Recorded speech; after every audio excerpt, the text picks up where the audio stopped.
دستەکان خۆش بێ. سپاس دەکەم. ناوت چییە؟ مبارەک. وەیە بۆچی ئەوە یانێ؟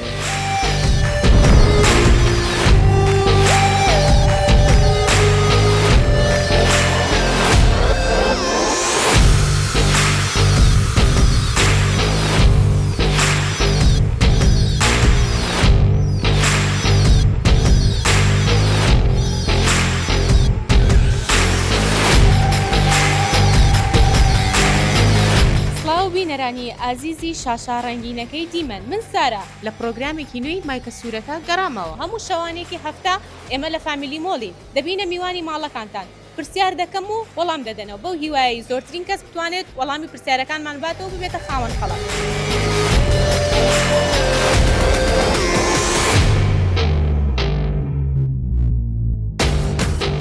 پرۆگرامی مایکە سوورەکە بەم زوانە.